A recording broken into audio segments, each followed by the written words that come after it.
Monday, it's leg day. Today is something different. I'm going to have you guys choose your own workout kind of today. I'm going to show you how to structure that workout, depending on what you have and what kind of equipment, and what you really need for what you really need. So, there's a couple different methods we use. Obviously, the first thing we're going to do is we're going to have to pick the method you're going to use.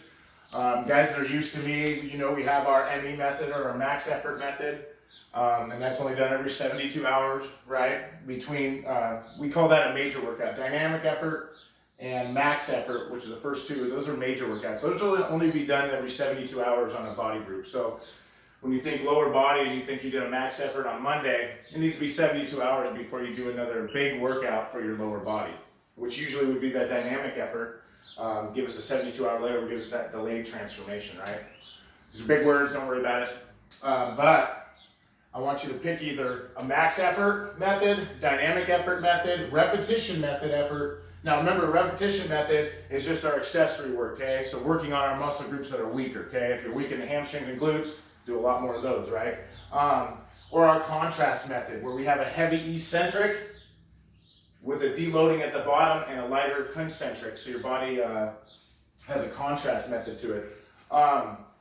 Now, the big thing how you set these up, okay? Max effort, as you guys know, we usually get between 7 and 8 lifts, 3 to 4 being over 90%, right? So think about that when you're thinking about doing max effort with a sled, okay? I'd like to keep things under 10 seconds with that sled and get as much weight as we can. Now, with that in mind, okay, if you're going to use a sled or a jump or something like that, right, take the proper rest intervals. We don't need to do it every 40 seconds. That's the dynamic method, right? So with that thought, with our max effort, you know, keep rest intervals from anywhere from 2 to 5 minutes, right? And try to go for either max height on a jump, max weight on a sled, but keep it under 10 seconds, whatever you do, okay? Now, dynamic effort, as you guys know, dynamic effort would be something not as hard between, you know, technically without band tension between 75 and 85% of what you can do. Now, if you're going to do that in a sled type effort, I want that done every 40 seconds to a minute and keeping it to the same sets that we usually do that stuff with, right? So keeping it under 10 seconds, but getting, you know, 10 to 12 sets of it with 40 seconds to a minute rest in between. Now, if you're one of those guys during this thing, or gals that during this whole thing we're just trying to work on our weaknesses, we don't really have the equipment to do max effort, dynamic effort, anything like that, we're going to do the repetition method, okay? And you're going to pick your accessories. So, contrast method, that's like we've done that a few times. You can look up the contrast method stuff we have done before during this quarantine, and see if you can't do something like that. Remember, it's a heavy eccentric with a lighter concentric coming up, or just something to change it up. Heavy reps to light reps. We've done a couple heavy, light days like that, throwing that in. However, after you say, let's say you chose max effort work, right? Now, knowing that max effort is going to have about 2/3 of the volume and accessories as your dynamic work, right? We want to just, when we're thinking exercise-wise, if you're doing max effort, you'd only fill accessories for those 1, 2, 3, and 4, okay? Now, or 1, 2, 3, 4, however you want to put it. Now, those are just 4 exercises. Now, let's say you squatted or something like that, and you want to work on muscles for the squat. Obviously, what we do on that was we do all posterior chain work, 1 quad hip work thing in there. So really picking your accessories is important during this. And how I do that, like I said, again, the max effort would be 4 accessories. Dynamic effort now, if you did that, we'd have 6 accessories, okay? You'd pick all those. Again, how I like to explain this to you guys, how I set up accessories is off of your deficiencies, right? Now, many of you guys are very deficient in the posterior chain, glutes, hamstrings, right? Calves. I would say do a lot of work for that. And glute and ham would be like glute bridges, single leg glute bridges, kettlebell swings, bird dogs, hammy ball curl, Nordics, band hamstring curls, RDL or stiff leg deadlift. We've done a lot of those with bands too. You know, putting all together would be good mornings, goblet squats, any kind of deadlift for reps, stuff like that, where we're working just that posterior chain. Now, also remember, we're gonna have to throw some quad work in there. I don't put a whole bunch in there, but I always want something in there for the quads to stabilize. A lunge, step up, Bulgarian split squat, maybe even a Hindu squat, okay? And also think laterally. Get your side band out. Side bands, monster walks, okay? Those can each be one of those as well. Now, how I like setting that up, okay?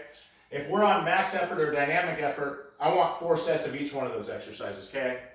Now, if we're going to the repetition method and we don't have a max effort or a dynamic effort lift before our accessories, let's add another row, okay? So we're getting 8 different accessories, okay? And we'll get 5 sets of each one of those if you're doing the repetition method over the dynamic or max effort method, okay? Now, how I like doing the rep schemes, I want you guys to understand, because I always play with the rep schemes if you guys have noticed. It'll go anywhere from 6 to 8 reps all the way to 25 to 100 for me, okay? This is how I want you guys to think. Now, when we're thinking strength, and I want you guys to flip this around all the time. So one time you do an accessory, do it for strength. One time do it for a little bit more hypertrophy. One time do it for really tendon ligament strength with high rep, right?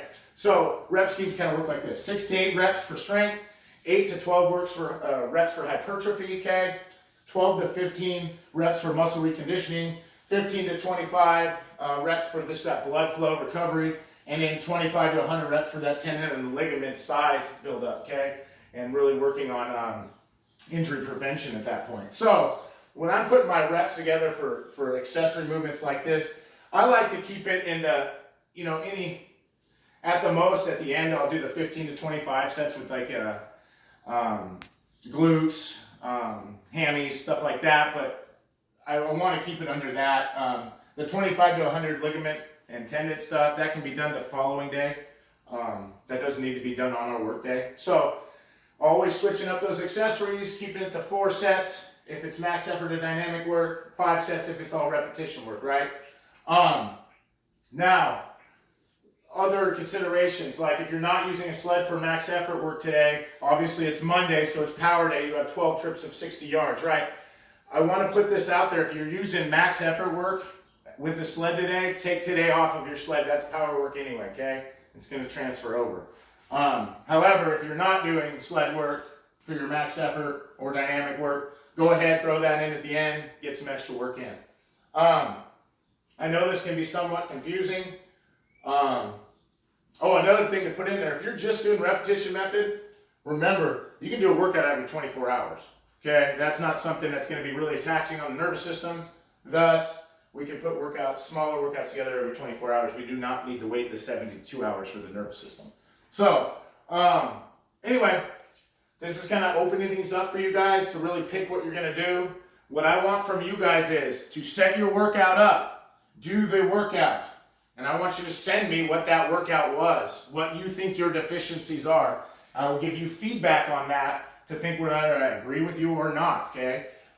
Whether it was a good workout, whether you set it up right or not. Tell me the rep scheme, tell me the movements you did, tell me your rest intervals, how long it took, things like that. Anyway, this is kind of going to be interactive, so I want some feedback today, guys. Let me know what you think. Let me know what you come up with. Let's see what you think your deficiencies are.